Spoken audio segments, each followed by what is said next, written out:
ask anybody want to know anything about, anybody knows anything about Swami Shivananda ji? Anything which is there in your mind? No, Henry. Okay, perfect. No problem. We'll learn. The moment we come out of this place in lecture, at least 10% we learn. After that, I will always put the books and other things so you can read. And then maybe in a month or so after the exam, you should be saying before June, I want to know all these things, all the 8 speakers whom I have seen as a part of my syllabus. I want to be ready. That's our objective. Okay. So Shivananda ji, very, very important, because they say a guru or a teacher is one who can inspire and create more and more teachers. They say a good teacher can teach, a great teacher can inspire and leave more and more teachers. And you will find that really in happening in Shivananda. Original name, real name, maiden name, Kupuswamy. Belong to Tamil Nadu. Date of birth, 8 September 88. Place of birth, a place called Pattamadai, Tamil Nadu. He was a medical profession, worked in Malaya. Those days, Malaysia was known as Malaya. So everywhere you read, you will find Malaya, Malaya, Malaya, not Malaysia. So that understanding also, I thought, let me, put it so that we are not asked such questions when we try to teach somebody.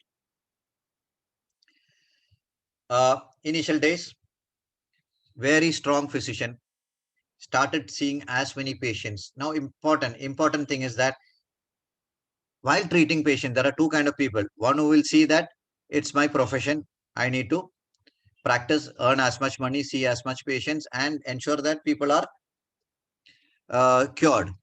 The other set of people, you will find many of them in real life also, around us, who literally, when they see patients, they look at why, what is happening to this set of people, why they are falling ill, what really is, initiating such illnesses. I need to get into the root cause. So he was a doctor or a physician from that aspect.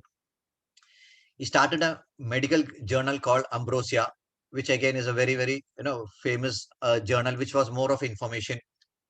He worked, as we said, in a Malaysian hospital. He treated people for free. Again, the question came: why people are following? Again, what we saw in Dayanand Saraswati: why people are falling ill, why they are suffering, why they are dying, what is this misery, what is this suffering? So everybody who really came up as modern thinkers or guru asked this question very, very clearly. So underlying thread between all those people, you will find such nationalistic fervor, such bigger picture that we need to do something for our country or the world. When he saw people suffering, again, I didn't read that line. I thought, it was not there. When he saw people suffering, he wanted to know the cause. Again, Sri Ram, if you read Yoga Vashishta, Sri Ram had this problem like Buddha. Why all this problem? And if you read Yoga Vashishta, is the answer, the question and answers are all that. He returned to India in 1923 in search of spiritual knowledge. Now, there are certain things when somebody is suffering, we say maybe Munjanma Pap, maybe some suffering. What can be the reason? There is no reason. So everybody starts getting into a spiritual way of analyzing it, which we see in our day-to-day life. Uh, he met his guru, and now very important. So he started wandering. Okay, 1923 he started his movement. He met his guru Swami Saraswati Vishwananda. You may not find such information much because it seems they met. As soon as they met, there was only one meeting, and Swami Saraswati Vishwananda said, "This was a person whom I was looking out for. You already were there as my student, as my disciple, years together, and that is the reason that you started having the quest.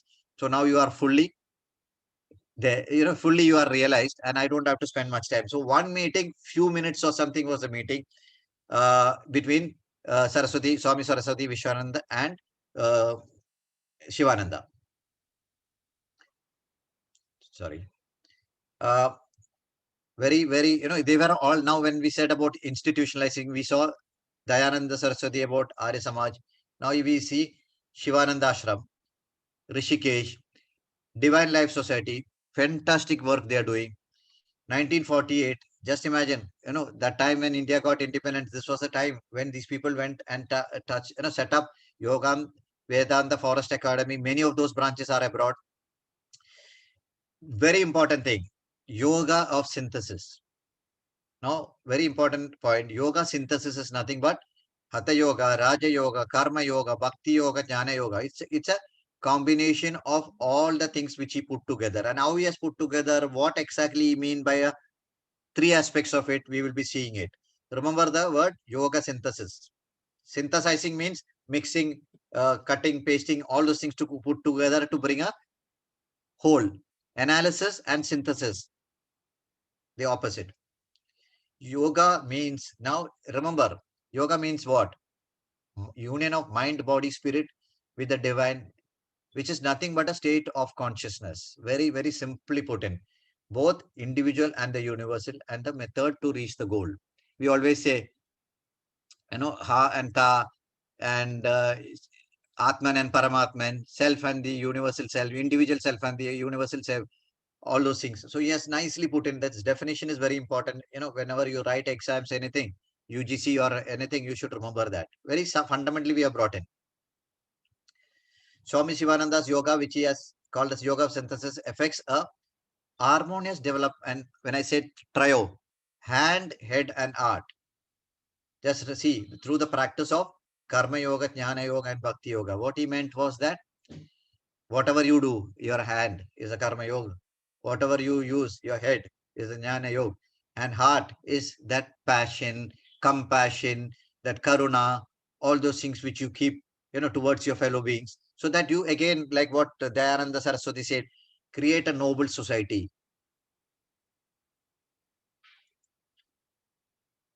So the five aspects of yoga which he has touched upon: asana, pranayam, proper diet, proper relaxation, and Vedanta Dhyan.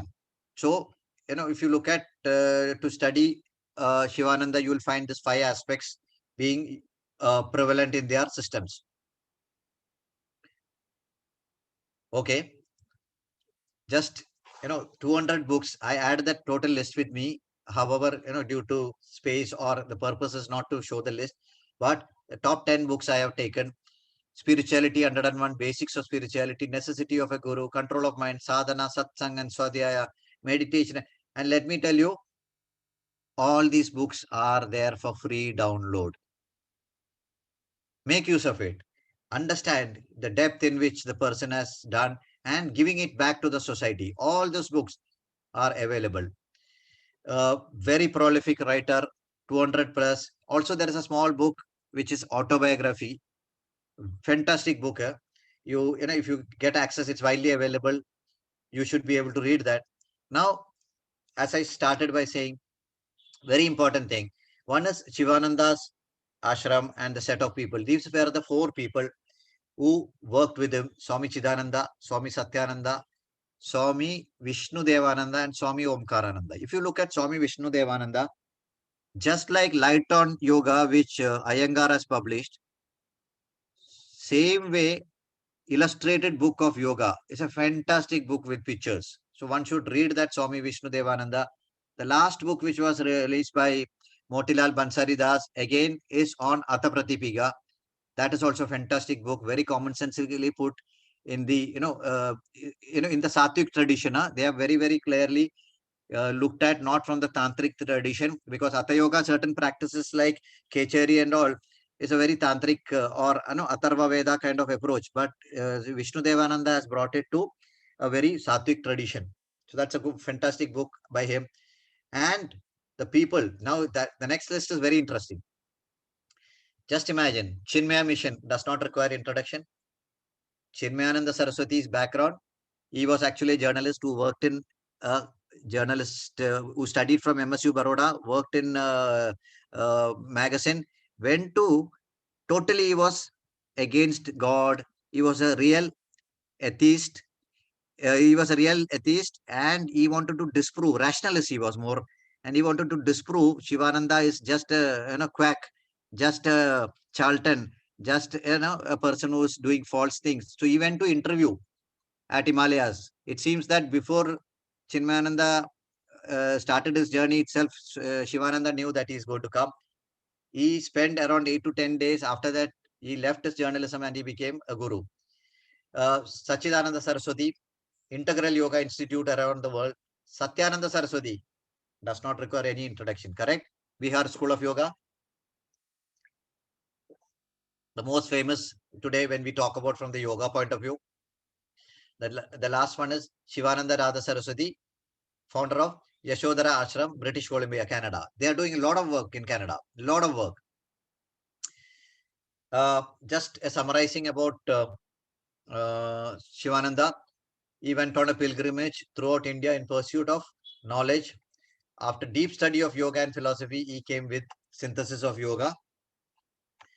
Uh, Founded the Divine Society in 1936, Shivananda Ashram in Rishikesh, 200 books on yoga, philosophy, and various subjects.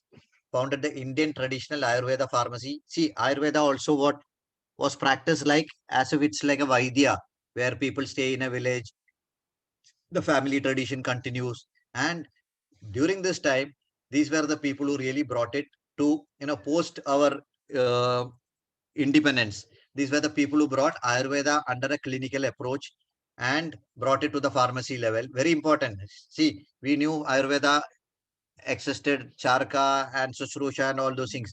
But remember again, I said when a social reformer, somebody who has brought this tradition out, somebody who brought during the 17th, 18th, 19th century, whatever was required, which was there in an ashram form, now public required, the people, day-to-day people required. So these were the people who brought such systems. He established All World Sadhu Federation in 1940, Shivananda Eye Hospital. He attained Mahasamadhi on the 14 July 1963. Now, imagine the thought process of such people. Illness begins with I, wellness begins with we. What does that mean? Anybody would like to tell? When you're thinking about yourself only, then it is like a illness. You'll feel sick. But as a society or as a we, if we think is a broader, so we are very Fantastic. human. Right answer, Sanjay. Actually, in modern psychology, we have a concept which we say when you are a child, you take a triangle and break it into three. The lower part of the triangle is when we are a child, we always are dependent. So when we are dependent, what we do? We tell parents, brothers, sisters, whoever around us, you do it, you do it, you do it for me. The moment the child becomes little bigger, we become independent. Now listen carefully. This is the mistake. We become independent and say, I will do it. I am knowing. Who are you? I, me, myself. And people unfortunately do not grow into the third level. And the third level is known as interdependence, where you becomes I and I becomes we. Where anything happens, people will say, yes, I think all of them helped me. How it happened? Yeah, I got my support from my parents, my teachers, my people. And a classic example, when Isaac Newton was awarded Nobel Prize, and people started speaking, Isaac Newton, you are the world's greatest scientist and this and that. You know what he suggests? He said, I stand on the shoulders of people who make me look tall. The teachers, my parents, my brothers, my family, my neighborhood, my college, my books, the pen, the ink, the books which I have read, all of it has made me what I am. You see that I am 7 feet is because those layers of things have put me a stool, have put me a platform. I am sitting on it because they have done all those things. So rightly said by Sanjay, from you, which is dependence, the next level is I, independent. People forget beyond that. And people who are spiritually inclined, people who learn more, people who practice more, people who do yoga has to go into the next level. Where I remember Vijay sir asking, why in yoga we develop ego? The moment you go into that level, then your I and me and myself is going. It is we. There are so many things happening at that we level where we are interdependent. Support from everywhere will come. And we had done this exercise in Tata Memorial. I have, I think, 2-3 minutes. Tata Memorial Cancer Research Institute, my friend and me, we were working for something. He's fully looking into it. And he told me that when somebody from a chawl or a slum comes for chemotherapy, at least 6 to 7 neighbors, ladies, young kids in the motorcycle follow and come to the hospital. The children who are at home when the lady has been taken for chemo, immediately the neighbors, when they come from the school, are giving kana. They are given support. He said, this is one side. The other side is people who come from Kem's Corner, Valkeshwar, rich husband may not be there. Driver is coming for chemo with the lady. He said, people who come from the slums or the chawls live more than the people who come from the high rise. And he's clearly said that so many people are there with them. They are there to support. Where we talk about interdependence, we are all there. Ego is not there. They support each other. So it's a very powerful statement which he made. He said, put your heart, mind, and soul even to your smallest action. See, many people when when they work in whatever field, they feel that what I can't do it. So much of tension, difficulty. In one of the statement, he said, no, it is not that things are difficult, we don't try. It is that we don't try that things become difficult. So he says, put your heart and soul to whatever you do. Even if somebody is sweeping the floor, do it in such a passion that you say, when it comes to sweeping the floor, nobody can sweep better than me. I am a sweeper, but when it comes to me doing that sweeping, you can believe, you can trust that nobody can do it much better than me. And this is something which the Shivanand Ashram always follows. They say, serve, love, give, purify, meditate, realize, be good, do good. This is their fundamental principles, which the whole ashram is today, uh, philosophy is resting on. So that's a little bit about Shivananda, and all these dates, books, everything, you note down, because those are the things which can come up. And whomsoever is interested, one can read more. Uh, Plenty of books are there. And whomsoever is interested, I can suggest all the names of all the books which I have read and which are with me. Uh, so that's it from my side. Questions?